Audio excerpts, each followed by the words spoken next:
Agradecer ao Senhor que estamos juntos. Obrigado, Pai, pela Tua graça, pelo Teu cuidado, pelo Teu amor nessa manhã. E nos colocamos em Tuas mãos, nos submetemos à Tua vontade. E te pedimos, Senhor, dá-nos o discernimento, o entendimento acerca da Tua palavra, naquilo que é preciso. É em nome de Jesus que te agradecemos.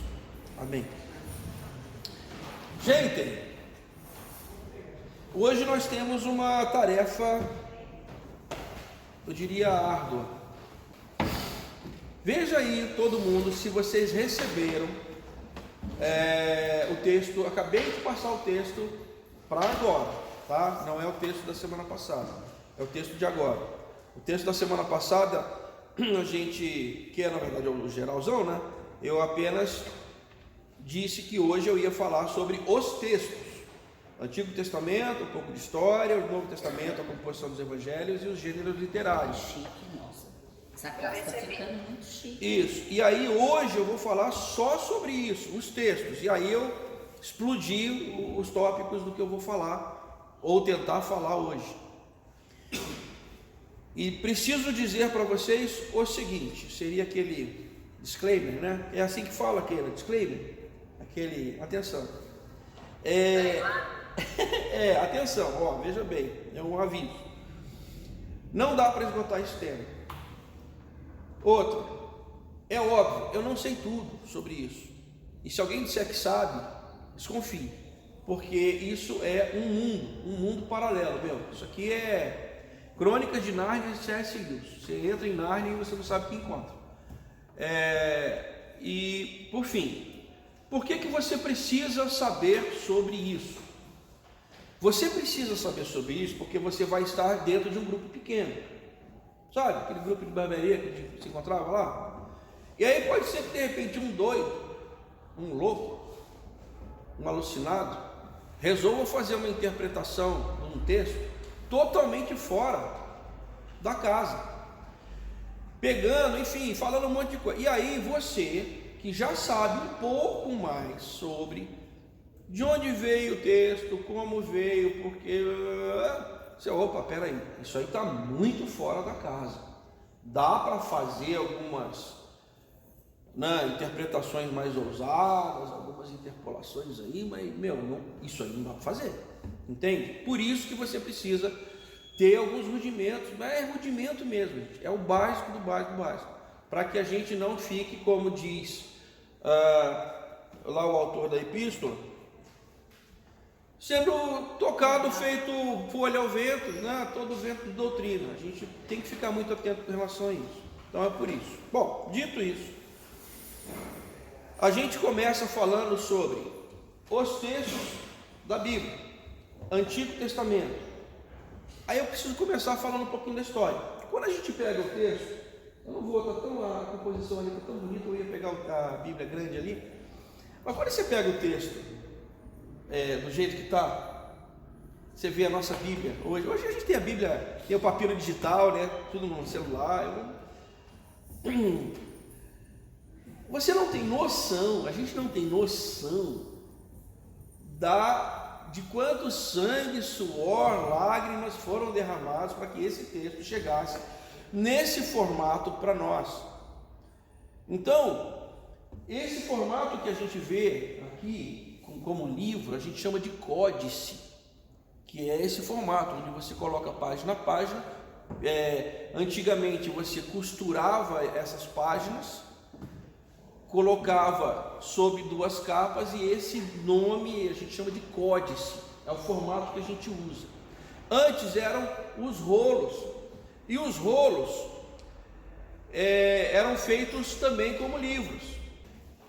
E aí, gente, esses livros que eram enrolados, eles eram reunidos numa biblioteca. Assim a gente simplesmente chamava-se isso no grego simplesmente de biblos, que podia ser o rolo ou podia ser o códice. Então, por exemplo, quando você encontra lá em Lucas 4,17, dizendo que Jesus ele chega na sinagoga e deram-lhe o livro do profeta Isaías para ler. E ele encontrou o lugar onde estava escrito: o Espírito do Senhor está sobre mim, pelo que me ungiu para que evangelizar os pobres. A gente pensa o quê? Se fosse hoje, deram-lhe o livro, ou então alguém cantou lá, abre aí e tal, você vai no celular, vai lá. Ou então, muito mal, você pega ali e procura Lucas 4, 18, 17. No caso era Isaías, então ia para Isaías. No caso dele, não. No caso dele, pegaram o livro do profeta Isaías, que era um rolo. Você está pensando que tinha divisão em capítulo, versículo? É ruim. Tinha não. O camarada tinha que saber onde estava o texto, antes de qual pregação e depois de qual pregação. E ele pega o livro e fica procurando no rolo, porque é assim que faz, nos dois rolos, né? Um rolo em cima e um rolo embaixo, e aí você vai andando. Vocês já brincaram disso na escola? Nunca brincaram disso na escola? Não? Ô gente, sério? A gente não é tão velha assim. Ai, Jane, gostei dessa, gostei. Eu não sou tão velha, eu nunca brinquei. Enfim, eu tive, né, na escola que eles brincavam mesmo. De fazer brincadeira, assim, abrir. Sim. Brincadeira de abrir o Aí eu o ensinei rolo. quando criança. Mas era assim, gente. Sério mesmo, a gente brinca, mas era assim mesmo. Eles abriam o rolo e escreviam no rolo. Então ele poderia ser assim, ou poderia ser assim. E ele encontrou o livro, o trecho nesse livro, que era um rolo, dessa maneira. Que texto ele leu? Em Lucas 4. Provavelmente ele pode ter lido o texto que estava na sinagoga. O texto da sinagoga, ele era provavelmente em hebraico ou em aramaico. Então Jesus ele sabia o hebraico, sabia a língua popular, o aramaico, e muito provavelmente também falava o grego koiné, que era o grego do helenismo da época. Então essa foi a Bíblia que Jesus usava. Da onde veio essa Bíblia? Pare agora para pensar comigo. E olha, gente, me pare se você tiver dúvida, porque a gente talvez não consiga terminar isso hoje. A gente, quando abre a Bíblia, a gente começa em Gênesis, Êxodo, como se fosse uma cronologia, certo? Só que os livros da Bíblia não vieram assim. O que nós tínhamos eram tradições orais do povo. Então, vou dar um exemplo bem bruto aqui, bem de raiz. Aqui em Taubaté a gente tem uma comunidade italiana muito forte. Várias famílias carregam, né, nos seus sobrenomes, nomes italianos. Essa história, as histórias da chegada dessas famílias, ou de onde elas vieram, de qual província lá da Itália, talvez isso não esteja escrito hoje, nem todo mundo tenha conhecimento dela escrita.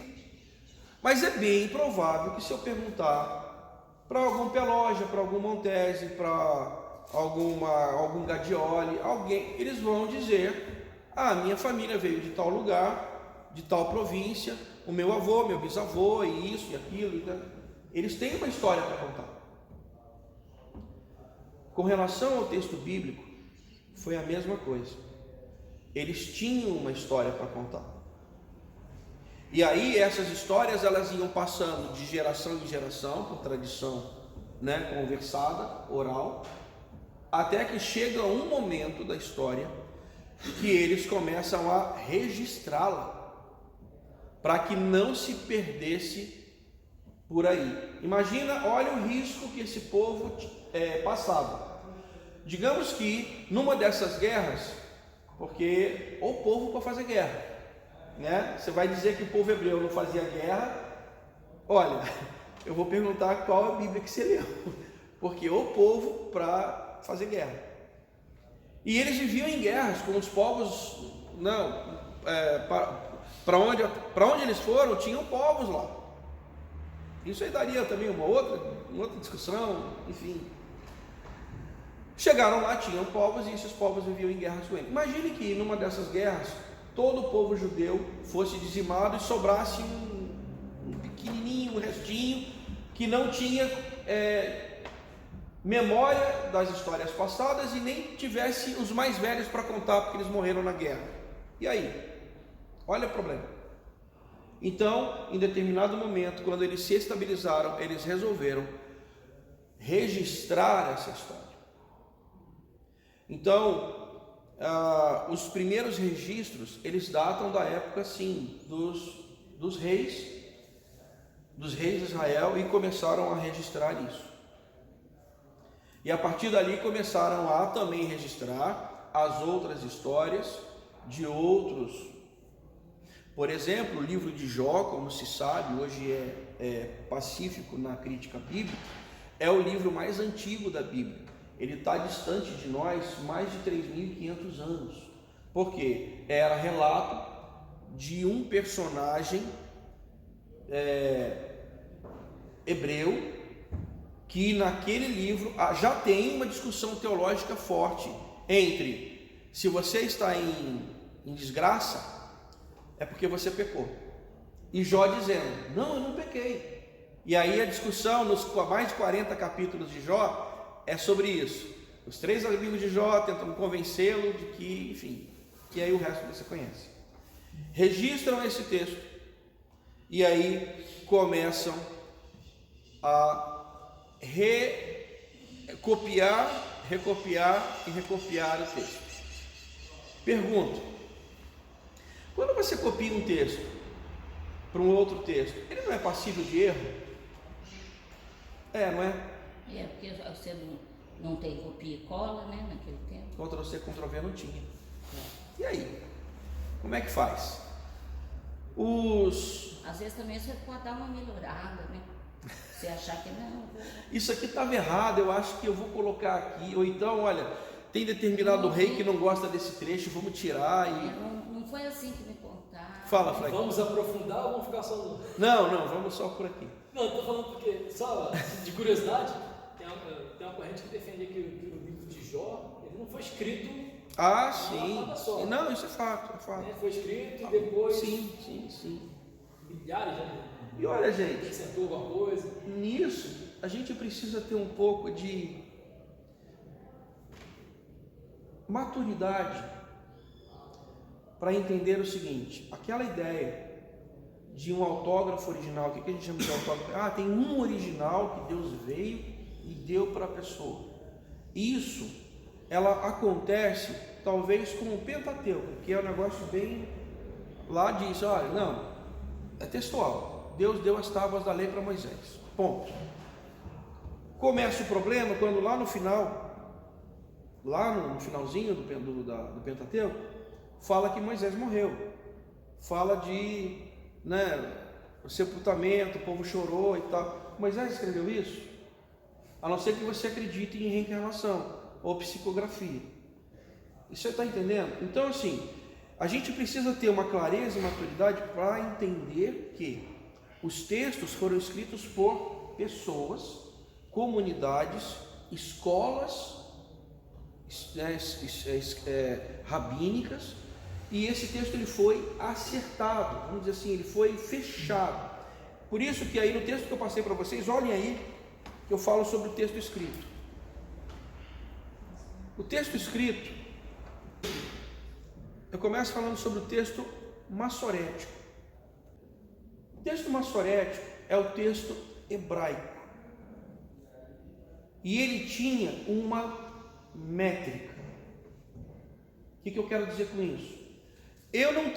Ninguém tinha um gabarito para saber qual era o texto certo? Ninguém tinha.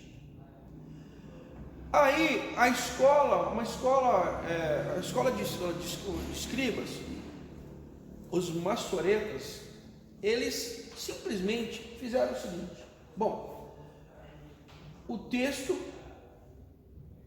ele tem que ter, depois de recopiado, tantas palavras e tantas letras. Então eles contavam, depois de recopiado, quantas palavras e quantas letras. Se batesse, texto massorético, texto padrão, pode recopiar. Vocês têm noção do trabalho que isso dá? Fala, Mas Jesus. no hebraico antigo não tinha vogais. Não, assim não. O que a gente tem até hoje, eu não tenho vogais no hebraico.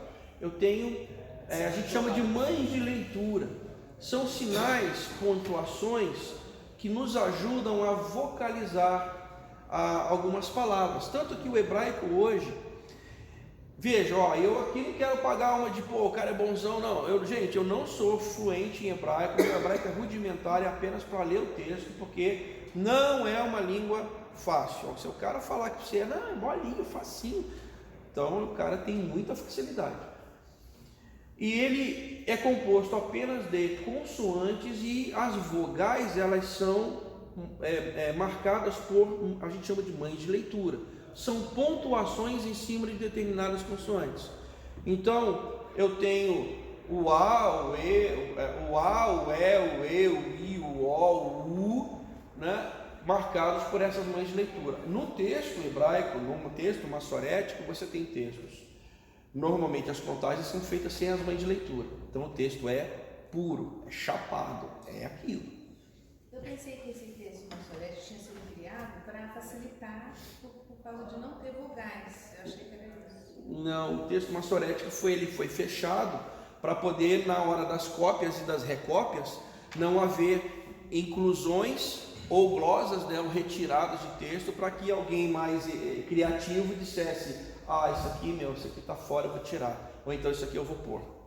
Esse era o texto massorético, e foi esse o texto que os judeus, quando lá no final do século I, início do século II, realmente disseram: gente, aqui cristão, vocês aí da seita do caminho, os cristãos, vocês seguem o rumo de vocês, a gente vai seguir o nosso, porque não dá para vocês ficarem como uma seita dentro do judaísmo, porque nós não acreditamos nesse Jesus que vocês pregam, não dessa maneira, nós não acreditamos que Jesus é o Messias para nós. Então segue lá vocês com o cristianismo de vocês, a gente segue o nosso judaísmo. A partir desse momento, final do século I, começo do século II, eles só usaram o texto massorético, somente. Qual era o texto que usavam? Era o texto, por conta do domínio grego, havia um texto chamado a tradução dos 70. Aí é exato. E aí o nome se dá Septuaginta por conta dessa tradução de 70. E aí 70 ou 72 é uma lenda, uma história que se conta, que quando da tradução da Septuaginta pediram a esse grupo de 70 ou 72 sábios que traduzisse do texto padrão para o grego. E conta-se que eles fizeram, cada qual a sua tradução. E que, ao final, todas as traduções desses 70 ou 72 bateram. Gente, isso é a história.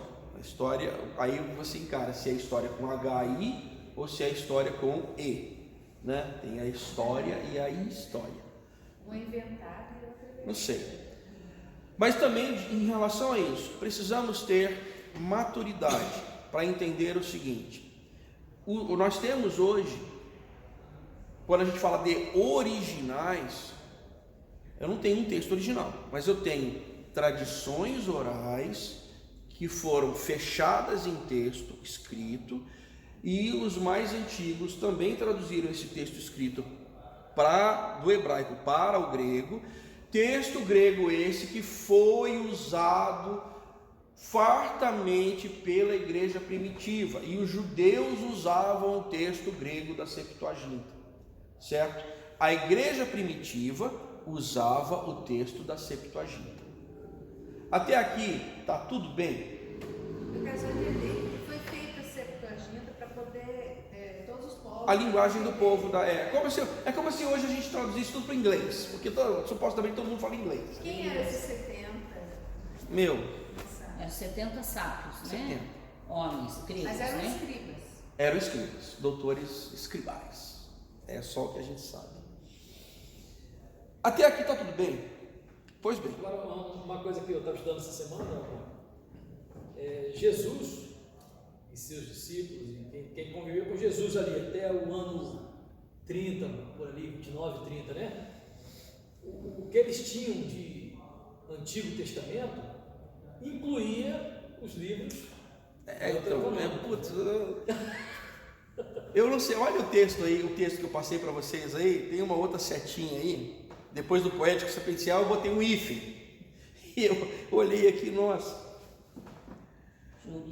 que eu não deixei em branco, mas a pergunta que eu ia fazer aqui nesse hífen era assim: qual é a diferença então entre a Bíblia hebraica e a Bíblia judaica e a Bíblia Qual é a diferença então entre a Bíblia hebraica e a Bíblia cristã? Uma pergunta boa. Hã?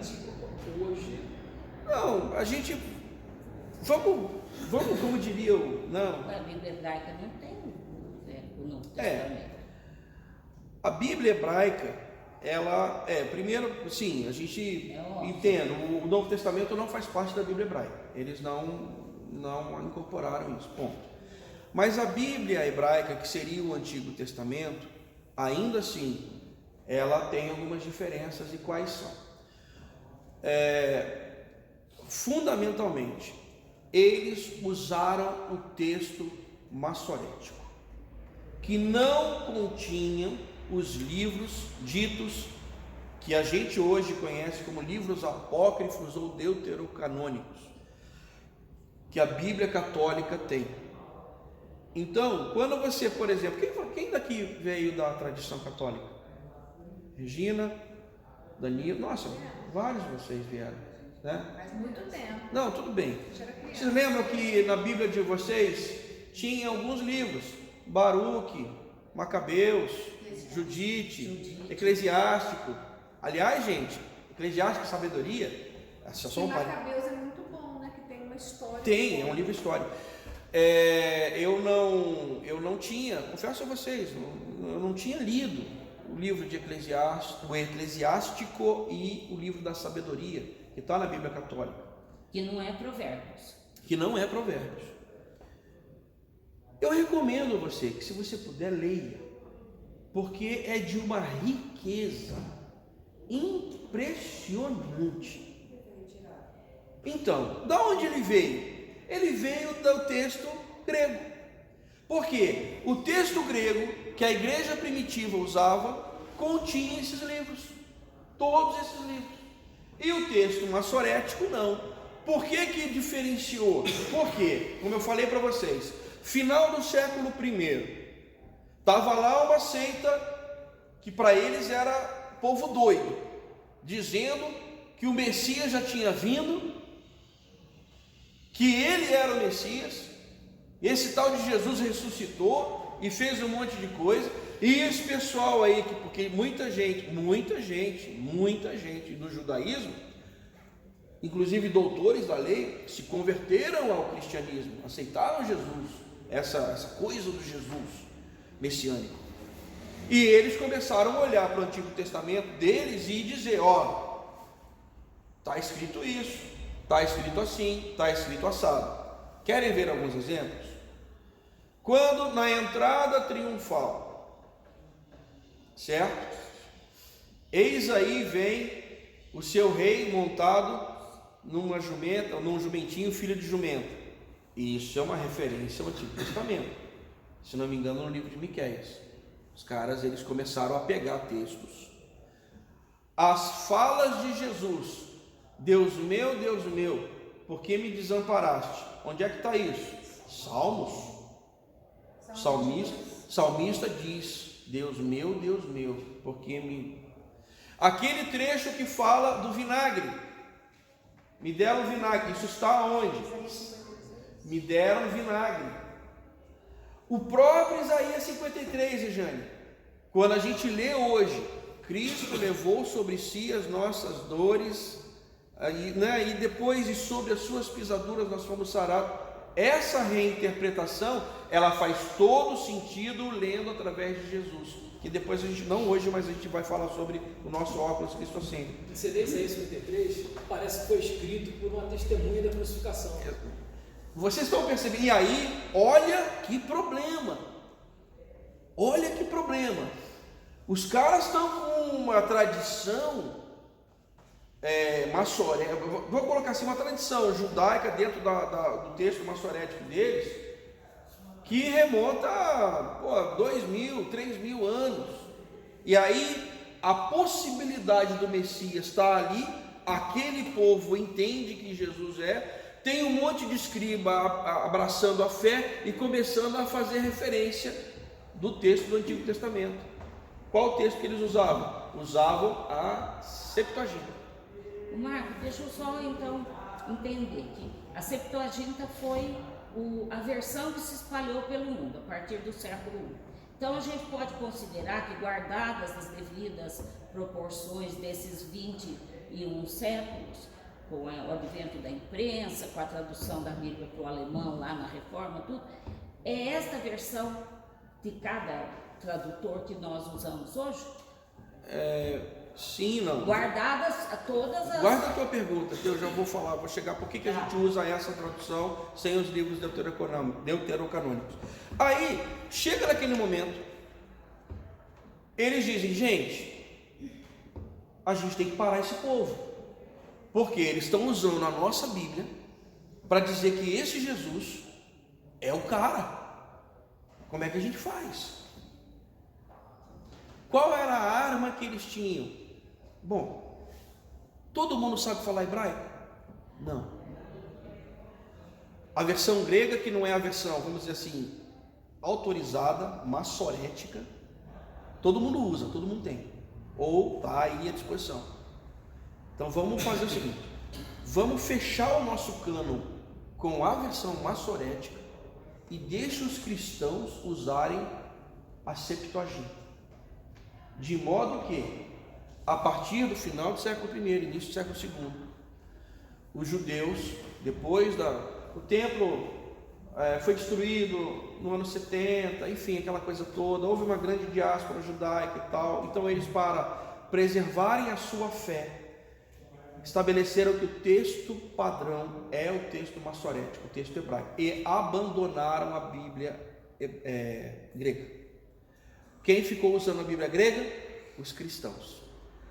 Na multiplicidade de culturas, sem o peso de todos aqueles ordenamentos, as mais de 600 ordenanças judaicas atribuídas ao bom judeu, né? 613, se não me engano.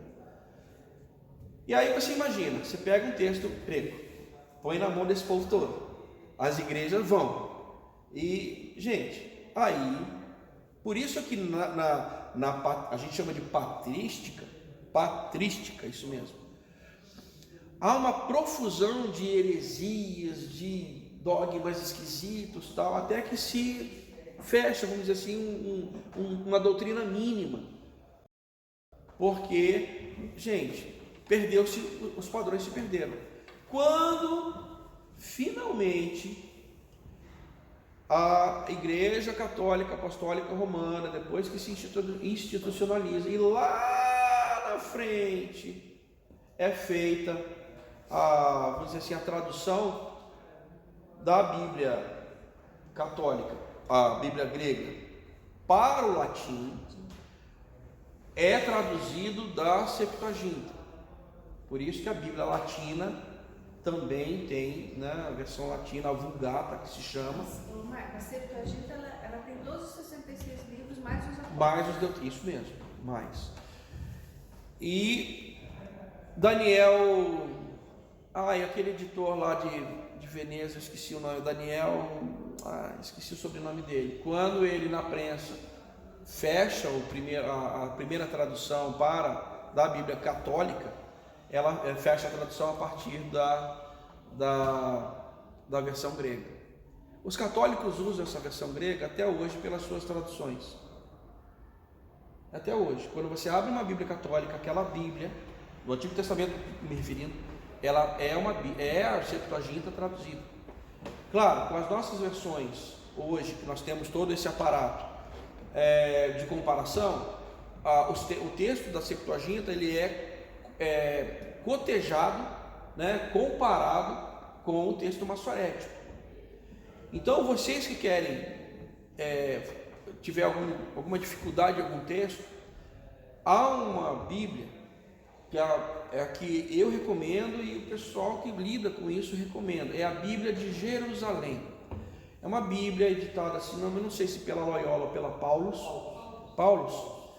e ela traz um aparato crítico mínimo para que a gente, nesses trechos que tem alguma certa dificuldade, eles cotejaram os textos, Septuaginta com o texto maçorético, eles trazem esses comentários.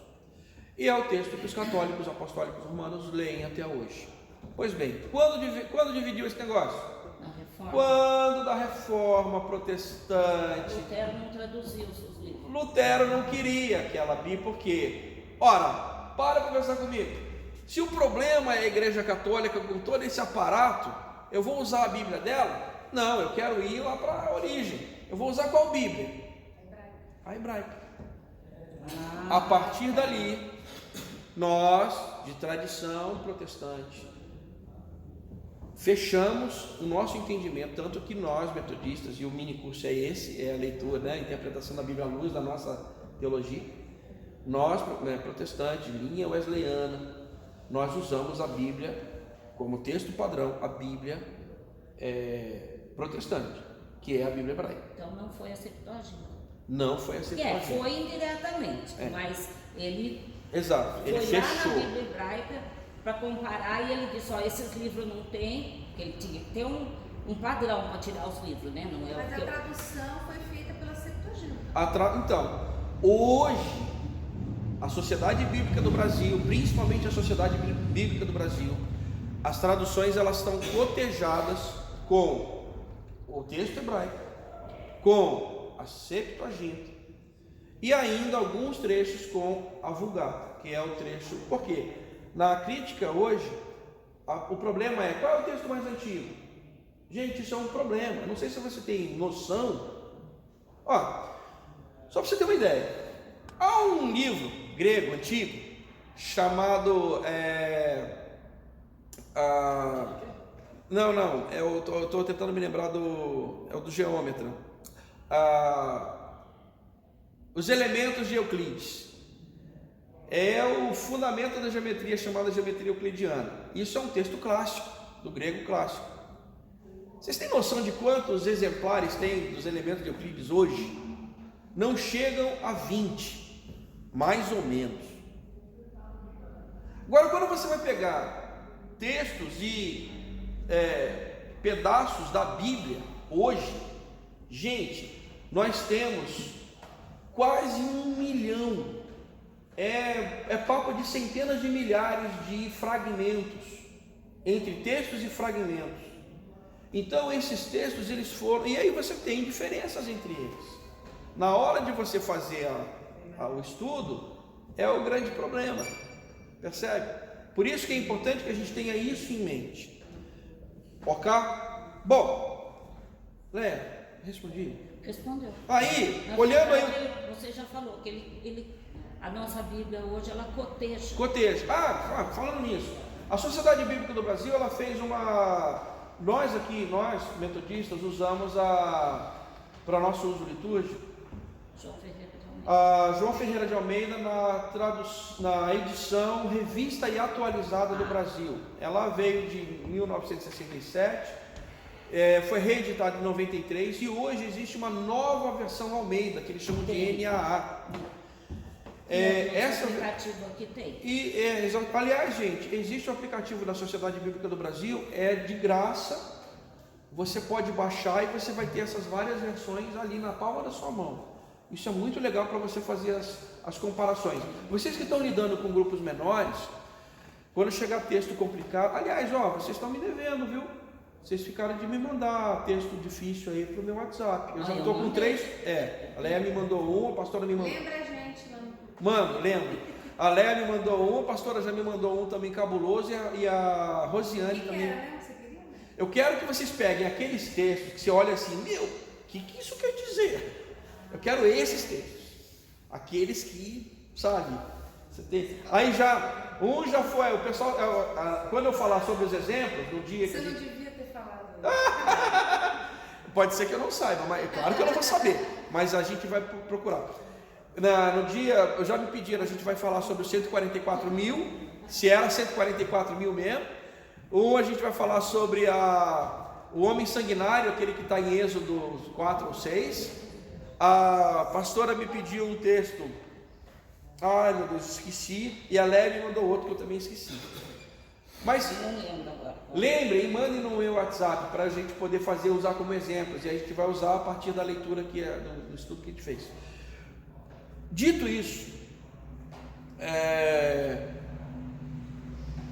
o que tem no Antigo Testamento? Você tem a Torá, a lei, o Pentateuco, que são aqueles, para nós, os 5 primeiros livros. E tanto na Bíblia hebraica quanto na nossa Bíblia. A partir de agora eu vou falar a nossa Bíblia como a Bíblia deles, tá? É a mesma coisa, né? A Bíblia protestante mesmo. A divisão é a mesma. Então começa com a Torá e a gente começa com o Pentateuco, que são os 5 primeiros livros. Os judeus usam a Torá fundamentalmente até hoje. E eles têm um roteiro de leitura nas sinagogas anual da Torá. Então todos os anos eles leem a Torá. Eles dividem a Torá por trechos, pedaços. É como se fosse, eu vou colocar entre aspas, tá? Nós não temos a nossa revistinha de escola dominical? Que tem lá, eles têm a dele. Eles têm um plano de leitura. Qual é a dele? É o plano de leitura da Torá todo ano. E aí todo sábado tem um trecho, de modo que passado o ano eles leram a Torá. Para quem frequentou a sinagoga todo sábado lá, leem a Torá todos os anos. Para algumas festas especiais eles leem alguns outros trechos, seja do Salmo, seja dos profetas. E assim eles fazem o estudo dele. É um povo que até hoje é um povo de estudo.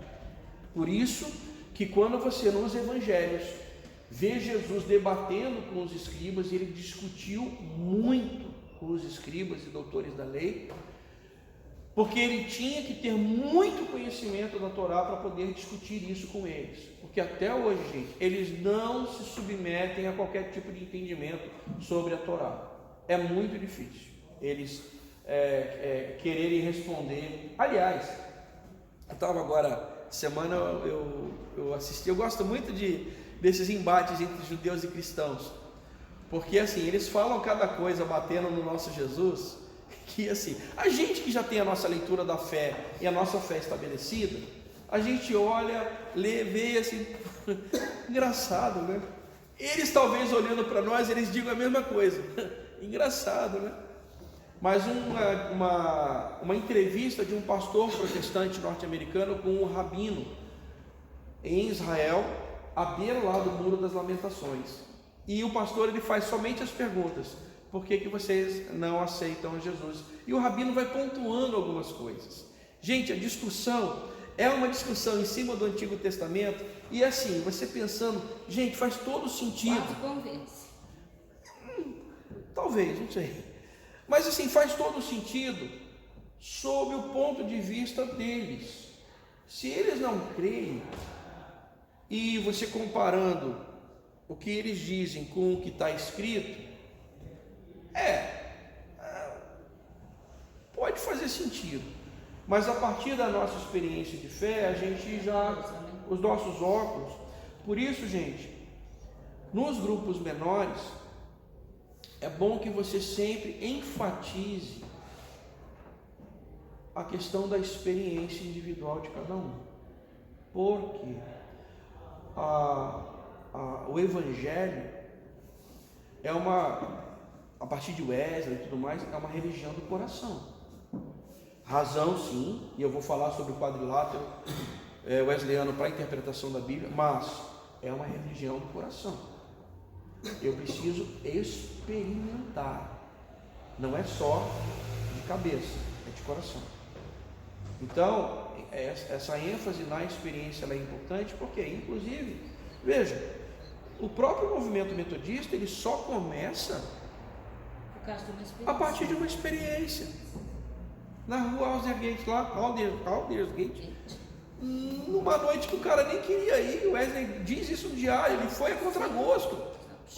Tava de saco cheio, mas ele foi lá. E lá naquela reuniãozinha com meia dúzia de crentes, alguém leu o comentário de Lutero sobre Romanos naquele trecho que diz que o justo viverá pela fé. E aí a ficha do cara caiu. E aí foi quando no inglês ele coloca lá que o coração dele a expressão é warming, que a gente traduz como aquecido. Mas isso para um inglês, um britânico ali, isso mesmo, o coração do cara estava incendiado, né? Então, começa com a Torá, voltando, começa com a Torá. Isso é básico. Depois, você tem os históricos, você tem os proféticos e você tem os poéticos e sapienciais. Nós dividimos o trecho, a nossa Bíblia, dessa maneira: Pentateuco, históricos, poéticos no meio com os sapienciais e os proféticos. Os judeus, eles distribuem de outra maneira, tanto que eles dizem, né, primeiro vem a Torá, depois vem os profetas, depois vem os outros escritos. E aí a Torá, né, os 5 primeiros livros como os nossos, os proféticos que eles chamam de Nebirim, porque são profetas no plural, os Nebirim todos lá, e depois os Ketuvim, que são escritos no plural. E esse começo de cada palavra forma um acróstico que eles chamam de Tanakh, né? Torá, Nebirim, Ketuvim. Esse Tanakh é a Bíblia deles, é o Antigo Testamento deles, que é distribuído dessa maneira. Esse é basicamente o Antigo Testamento deles, que eles usam até hoje. Tá, eu ia só dar uma palhinha com relação ao Antigo Testamento, com relação ao judeu, algumas, eu vou chamar de curiosidades, mas é importante que você saiba. Assim, gente, isso é uma visão minha, tá? Muito particular minha. E você não precisa abraçá-la não. Nem deve, você tem que ter o seu entendimento, mas isso é uma visão minha. Nós crescemos, eu cresci, isso está por aí, gente, numa cultura em que o cabelo branco, a tradição, ela é meio que, como é que fala? Descartada, renegada, largada para lá. Não é valorizada, de modo que o pessoal é uma sociedade de consumo que não entendeu? Pode. E aí a gente fica tentado a achar que todo mundo que veio antes da gente não sabe nada, é quadrado, é ultrapassado, é isso, é aquilo, tal. E a primeira coisa que eu aprendi a duras penas, mas espero ter aprendido, precisamos valorizar a nossa tradição, eu vou chamar de tradição, não vou nem colocar protestante, mas a nossa tradição católica, apostólica, romana. Em que sentido? Calma, antes que você me bata.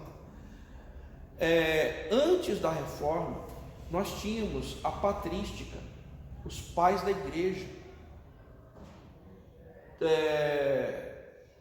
Tomás de Aquino, Agostinho de Hipona. Eu tenho gente desse naipe que fundamentou bases teológicas de toda a igreja cristã. John Wesley cita Agostinho inúmeras vezes, que era um cara que lia. Até o lema que a gente acha que é de John Wesley é de Agostinho. Vocês conhecem, já ouviram aquela frase? No essencial, unidade. No não essencial, liberdade. Mas em tudo, a caridade que a caridade e o amor, né? Isso não é wesleyano, isso é católico no sentido universal. Quando eu descobri isso, que eu achava que era do Wesley. Então, essa é a primeira coisa. E aí, olhando mais para trás, eu tenho estudado um pouquinho mais sobre a tradição judaica. Gente, a maneira como eles lidam com o texto é de eu diria de um esmero, mas também ao mesmo tempo de uma beleza, que eu digo, olha gente, leiam o Pentateuco, a Torá, mas leiam tentando fazer as pontes, para vocês verem a profundidade. Outro dia eu estava fazendo uma leitura, e eu me impressionei, que alguém me fez o seguinte desafio: tente ler o Novo Testamento arrancando os trechos do Antigo Testamento. Aí então beleza, vou começar pelo Sermão do Monte. Tenta pegar o Sermão do Monte e arrancar os trechos do Antigo Testamento. Já tentaram fazer esse exercício? Gente, sabe o que sobra? Nada. Não sobra nada. Sério. Ele, por exemplo, fala das bem-aventuranças. A maioria delas está no Antigo Testamento. Depois fala sobre esmola, fala sobre oração, fala sobre jejum. Está tudo no Antigo Testamento. Sobre riqueza, você não pode servir a Deus em riqueza, no Antigo Testamento. Aqui, ó, tem uma tradução minha que ela faz o link, ó. Tem vários links, ó. Eu posso com isso, gente. A nossa decana é digital. Obrigado. Manda esse link pra gente, depois eu reparto pela lista. Bom, tá. E aí, eu digo isso porque esse cuidado que eles têm se revela a partir do final do primeiro século e início do segundo século. Por medo de perder toda aquela tradição, o que eles fazem? Eles pegam os comentários, que era tudo tradição oral, tá, gente? E olha, vocês lembram um texto, um debate que Jesus teve com os escribas, que ele fala assim: aquilo que você deve aproveitar de pai e mãe e aí tem uma expressão, corban. Lembram disso? Com relação ao dízimo. E aí Jesus dá uma, violento. Jesus foi violento, MMA, foi violento naquilo. Aliás, gente, parem para olhar alguns trechos de Jesus. Jesus ele era ácido em alguns. Tramontina, pote rápido. Naquele trecho, quando antes do sermão profético lá de Mateus 24 ou Marcos 13, que ele faz um discurso grave, pesado contra os escribas e fariseus, ele dizendo: ai de vós, escribas e fariseus hipócrita. Cara, eu fico imaginando toda a verborragia desse judeu palestinense do primeiro século. Mas enfim, isso também é um dia para a gente conversar no café teológico. Mas naquele trecho do Corban, ele fala assim: porque vós, pela vossa tradição, invalidastes o que diz. E aí ele menciona. O que ele está falando? Da tradição oral. Por quê? Em muitos aspectos, a tradição oral, ela suplantava ou dava novas, vamos dizer assim, novas interpretações à Torá, que era escrita. E aí, quando o templo acaba, é destruído, esse povo ficou naquela, precisamos registrar a nossa tradição oral, que vai dos comentários da Torá. E eles compilam isso. E a esse livrinho, a esse compilado, eles dão o nome de Mishnah. Esse comentário que eles chamam de Mishnah, ele foi, vamos dizer assim, o balizamento para a interpretação da Torá, para eles seguirem os séculos adiante.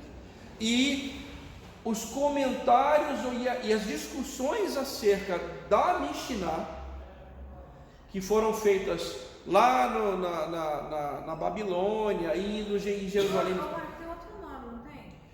Talmud. Eu vou chegar ali. Eles chamam de Guemará. A Guemará, ela foi feita, são esses comentários acerca da Mishnah, ela foi feita em Babilônia e também em Jerusalém.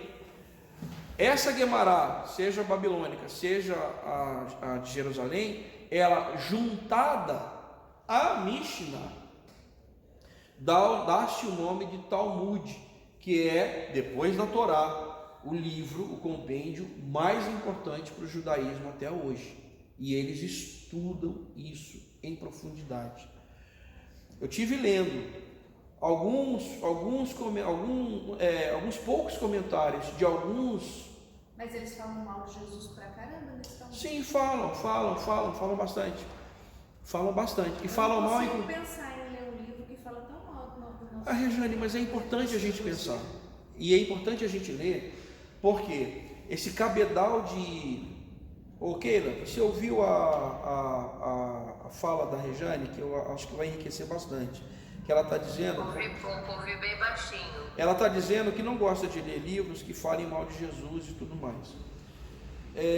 Eu gosto de ler livros assim, porque esse cabedal de informações contrárias me servem para eu estudar e me embasar para responder. Então, mas Marco, pensa comigo, a pessoa tem que ter uma raiz muito forte já, para ela poder ter um livro desse. Também. Porque ela pode ser facilmente influenciada. Sim. Não, nesse dependendo ponto... da profundidade. Se ela for muito rasa na fé, ela vai ler e vai novo convertido. Ela vai ler e ela vai se influenciar por isso. Não, sim, nesse sentido eu concordo com você, Rejane.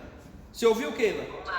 É óbvio que eu me aborreço, que eu me irrito com algumas falas e tal. Eu concordo com você que é um ponto que a gente tem para pesquisar, para rebater algumas questões.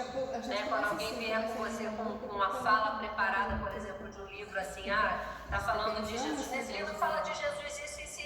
Pois é, mas você leu isso, você tem conhecimento sobre isso. Se eu não sei o que estão falando por aí, eu também não vou saber rebater. Eu vou me irritar, eu vou me aborrecer, eu vou querer comprar briga, mas eu preciso estudar, eu preciso saber o que está sendo falado. Verdade. E aí, gente, no Talmud, eles ainda contam algumas histórias que são bastante ilustrativas. Por isso que, assim, como eu disse no início, isso é uma posição minha, particular minha. Eu gosto bastante de ir para lá por conta desse enriquecimento. E olhando o que eles escrevem, hoje, por exemplo, quando eu leio o Sermão do Monte, releio o Sermão do Monte, eu vejo como as palavras de Jesus no Sermão do Monte são absolutamente revolucionárias. O cara era extraordinário, porque ele tinha que ter um conhecimento da Torá, da tradição oral profunda, para poder reinterpretar com a autoridade que ele tinha, e ainda assim, porque hoje a gente tem a polícia para nos proteger, tal, mas sabendo que num lugar ou no outro, alguém podia pegar uma pedra e querer apedrejar ele, como várias vezes isso aconteceu. Naquele trecho, quando ele fala que para o judeu era uma blasfêmia, derrube esse templo em 40 dias, e ele fala em 3 dias. O texto paralelo fala antes que, porque aí alguém fala de Abraão, Paulo, não tem nem tantos anos e você está falando que é mais velho do que nosso Abraão. E aí ele diz assim: antes de Abraão, eu sou. Gente, quem usa a designação eu sou no Antigo Testamento? Só Deus. Você está entendendo? Olha, o bagulho é louco. Aí é por isso que naquela mesma hora, o texto diz, ele não esconde isso. Gente já estava pegando pedra esse cara tem que morrer. Entendem? Por isso que faz sentido a gente pegar o Antigo Testamento e esmiuçar ele. Bom, Rejane, é rapidinho, mas no próximo domingo a gente vai falar sobre isso. Domingo que vem a gente vai falar sobre o Novo Testamento e vai falar sobre a composição dos evangelhos, onde a gente vai dizer sobre a tradição oral, né, a história segundo as comunidades. A gente vai evidenciar quais foram as principais comunidades cristãs na Palestina, não só na Palestina, mas no primeiro século. Tá? E isso é importantíssimo, muito importante mesmo, para a gente entender de onde vieram alguns textos e por que, por exemplo, aí entrando na questão dos evangelhos sinóticos, alguns evangelhos mencionam algumas coisas e outros evangelhos não mencionam outras coisas. Tá? Outra coisa que a gente vai falar sobre uma fonte comum, que a gente chama de, assim, muito de fonte que, né? Que é uma terminologia alemã na crítica, usada na crítica bíblica, que é o Quelle, né? Ou simplesmente comum, né? É uma palavra, só que a gente usa fonte que para você entender que quando você estiver lendo um livro e alguém falar de fonte que é fonte comum. Havia uma fonte comum que circulava entre as muitas comunidades, que também fez parte na composição dos evangelhos. Só que aí uma comunidade usa um trecho, outra comunidade usa outro texto, e essa amálgama, essa mistura, compôs Evangelho Marcos, Evangelho Mateus, Evangelho Lucas, certo? João é um caso à parte, e aí, se der tempo, eu vou falar alguns exemplos do Evangelho de João para vocês entenderem que João, juntamente com o Apocalipse de João, provavelmente foram os últimos livros a serem escritos e acostados ao texto canônico. Provavelmente. Eu vou explicar no Evangelho de João porque eu vou dar alguns exemplos, certo?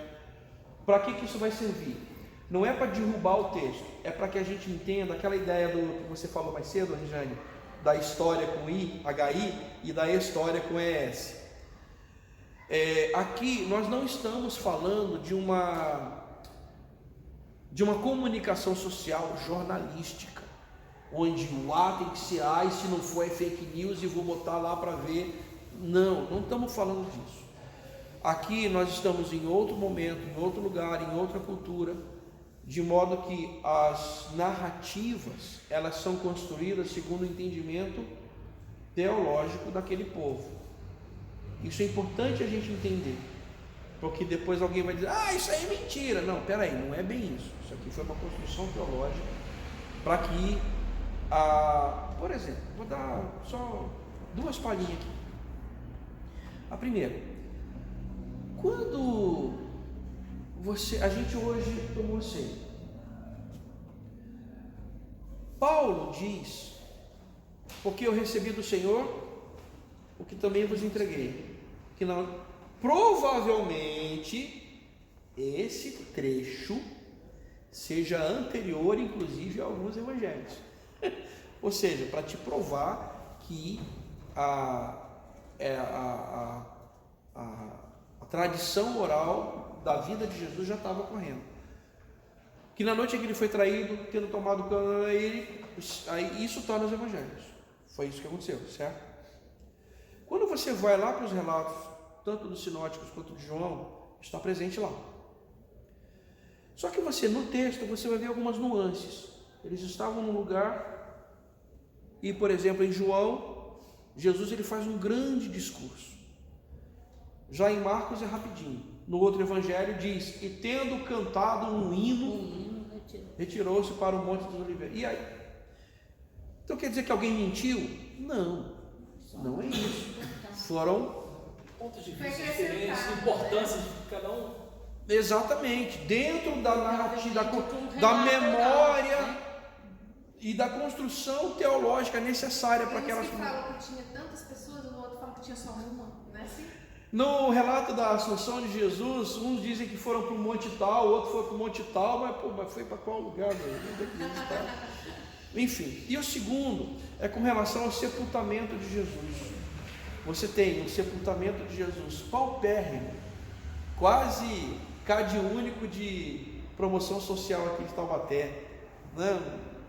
Cova rasa, caixãozinho barato, em Marcos.